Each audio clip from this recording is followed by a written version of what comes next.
The technique's ease of use has likely contributed to this as well, as the procedure that a person has to perform in order to have access to the summoning technique is very simple. As a matter of fact, it might be one of the easiest things for a ninja in the Naruto world to learn. All a person has to do before they're ready to use the summoning jutsu is sign a contract with a particular group of animals. This is a literal contract, not a figurative one, and it comes in the physical form of a scroll that a person has to sign with their blood. Once the contract has been signed, boom, everything's good to go. From this point forward, the person who signed the contract will be able to freely summon any animal or object from the group that they signed the contract with, though it is required that they make a blood offering every time the technique is used. The blood offering is nothing big though. As a matter of fact, pretty much all users of the summoning jutsu are able to bite their finger to draw enough blood for the offering, so yeah, it really isn't difficult to do at all. Now, all of that said, there are a couple of caveats that make using the technique a bit more difficult than it may seem.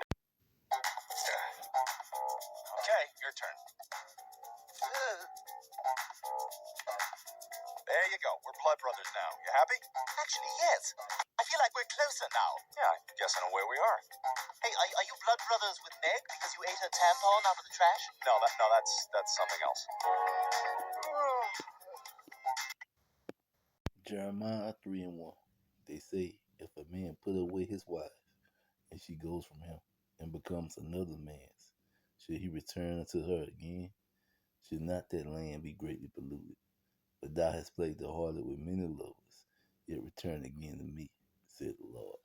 So pretty much what this verse is saying, that once a woman sleep with two men, she is considered a harlot. Alright, she only gets one man, one husband per lifetime. And what the clips was showing is that this comes from the Hymen. The Hymen is actually a blood oath. No matter what they try to say, they try to change it or cover it up, the Most High made things the way He made it. And that is what a woman's hymen is. It is literally a blood oath between that woman and that man to be together. And a woman can only make that oath officially one time per lifetime. Of a hymen breaking. Now, the hymen is a very thin piece of skin that partially or sometimes completely covers the entrance to the vagina. It usually breaks during the sexual intercourse if it hasn't broken previously. Now, the hymen can break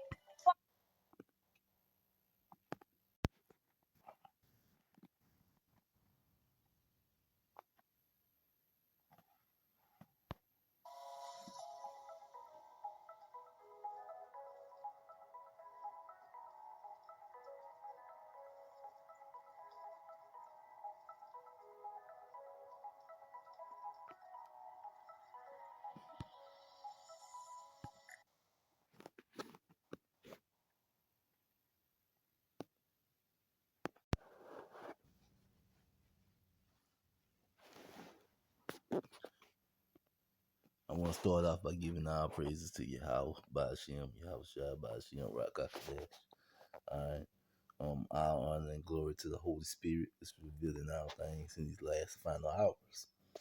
Alright, this is Genesis 24:16.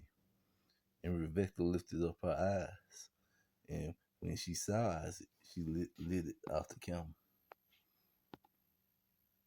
Alright. For she had said unto her the servant, what man is this that walketh in the field to meet us? And the servant had said, it is my master. Therefore she took a veil and covered herself. So she was trying to be submissive and show respect for her future husband. She took a veil and covered herself. And the servant told Isaac all things that he had done. You know how he retained Rebekah and got Rebekah so she can be his wife. Alright. And Isaac brought her into his mother Sarah's tent and took Rebekah, and she became his wife. And he loved her. And Isaac was comforted after his mother's death. So he said he took her into his mother Sarah's tent. So Isaac took her in and broke her hymen.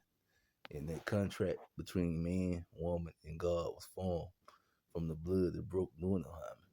Alright? And I did this video, I really just wanted to show how the hymen breaking is a blood contract. This should be extremely short. Going to show a few clips. And just really just put this on people's mind, because once you hear this, It's one of these things that you just automatically know is true, cause it really ain't no denying. All right, a woman's hymen has always meant to be used as a blood contract between her husband and her.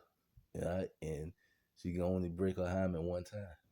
So the first man that breaks it, in the Lord's eyes, is her husband. And I know we're all with, people who we won the first in this country because everything is so backwards and done so wrong. One of the reasons they call this a adulterous generation. All right? But in a righteous society, a woman will be with the man who breaks her hymen. All right. And with that, I'm gonna say, Shalom. California to ban so-called virginity testing on women. Assemblywoman Lorena Gonzalez introduced a bill that would ban doctors from examining a woman's hymen to determine if she is sexually active. The procedure has no scientific or medical basis, according to experts, but Gonzalez says the bill was prompted by a nationwide controversy surrounding rapper T.I., who said he had virginity tests performed on his teenage daughter every year. A similar law was proposed in New York last month.